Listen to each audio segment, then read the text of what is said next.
Fokus berita dari Sabah petang ini, komitmen Kementerian Pertanian, Perikanan dan Industri Makanan dalam meningkatkan produktiviti. Perinciannya bersama Redwin Robin di Kota Kinabalu. Silakan, Redwin. Baik, Koto. Kementerian Pertanian, Perikanan dan Industri Makanan MAFI akan melancarkan revolusi ekonomi pertanian luar bandar. Inisiatif selama 6 tahun itu direka untuk menggiatkan semula ekonomi luar bandar. Oleh program disasarkan dalam bidang pertanian, perikanan, penternakan, keusahawanan dan industri hiliran. MAFI dalam satu kenyataan memberitahu Kabinet Negeri telah meluluskan inisiatif tersebut yang akan bermula pada 2025 hingga 2030 dengan melibatkan peruntukan awal RM10 juta pada tahun pertama. Ia ditetapkan untuk memberi manfaat secara langsung kepada masyarakat luar bandar dengan visi jangka panjang untuk membina ekonomi luar bandar yang berdaya tahan dan produktif. Objektif utama raya ialah meningkatkan produktiviti pertanian dan memastikan keselamatan makanan, meningkatkan dan mempelbagaikan sumber pendapatan isi rumah di kawasan luar bandar, mengurangkan pengangguran luar bandar melalui sektor pertanian yang diperluas serta merangsang pertumbuhan ekonomi inklusif dan mampan di seluruh kawasan luar bandar negeri. Inisiatif ini menyasarkan 100,000 individu atau isi rumah luar bandar menekankan kepada keusahawanan, inovasi dan kecemerlangan operasi. Pelancarannya akan diadakan pada 1 Mei depan di Tambunan sempena Pesta Keamatan. Susulan runtuhan bongkah batu besar di Jalan Buli Sim-Sim Sandakan pagi tadi. Laluan Sim-Sim menuju ke Grandview, Sungai Anip, Borneo Cove, Kampung Forest ditutup sementara kepada pengguna demi keselamatan pengguna jalan raya di kawasan terlibat. Setakat 3 petang tadi, kerja-kerja pembersihan giat dilakukan syarikat konsesi. Turut berada di lokasi kejadian pihak polis, anggota bomba dan penyelamat serta anggota Jabatan Pertahanan Awam bagi memantau dan memastikan keselamatan pengguna jalan raya. Menurut petugas syarikat konsesi di lokasi, bongkah batu besar berkenaan dianggarkan berukuran 7 meter panjang dan 4 meter tinggi. Kenyataan rasmi kejadian runtuhan bongkah batu itu akan dikeluarkan pihak berkaitan selepas siasatan dijalankan oleh agensi yang terlibat. Pesta Ampalut di Padau atau Lumba Perahu Etnik Tidung akan diangkat sebagai ikon sukan laut tradisi daerah Beluran. Ia sekaligus mempromosi adat budaya etnik Tidung agar lebih dikenali bukan hanya dalam kalangan masyarakat Sabah, malah peringkat global. Pembantu Menteri Pembangunan Luar Bandar, Datuk Samad Jamri berkata, acara tahunan Pesta Ampalut di Padau merupakan satu penerokaan baharu aktiviti pelancongan berteraskan alam semula jadi iaitu sungai dan keunikan budaya masyarakat setempat khasnya etnik Tidung. Program ini sesuai dikembangkan dalam sektor pelancongan khususnya berkenaan etnik dan juga budaya dan kawasan tempat ini masih terpelihara dengan alam semula jadi yang berteraskan dengan hutan paya bakau yang masih belum tercemar di kawasan kita, khususnya di kawasan Dewan Undangan Dun Labuk ini. Datuk Samad yang juga Adun Labuk ditemui RTM dalam Pesta Ampalut di Padau di Kampung Bukit Besi, Beluran.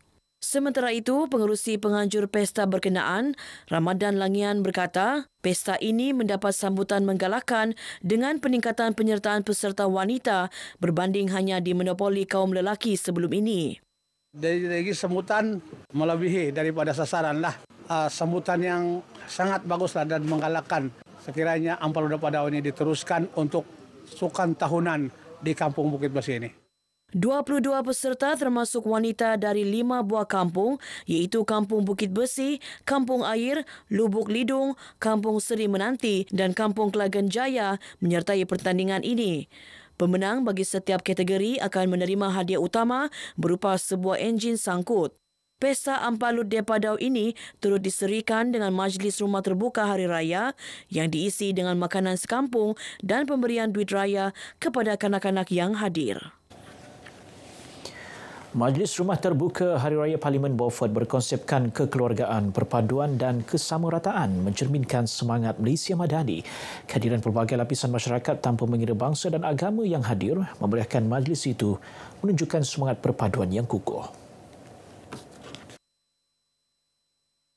kita diuji dengan banjir yang melanda 2 kali, iaitu pada 7 hari bulan Februari dan juga 7 hari bulan Mac. Dan hari ini saya melaksanakan program ini untuk memberikan keceriaan, memberikan kegembiraan bersama-sama dengan rakyat saya yang telah orang bilang ini terkesan oleh akibat banjir baru-baru ini. Datuk Aminah ditemui media dalam Majlis Rumah Terbuka Aidilfitri Pusat Khidmat Rakyat Parlimen Beaufort. Dalam majlis ini, beliau turut menyantuni kanak-kanak dengan menyampaikan duit raya.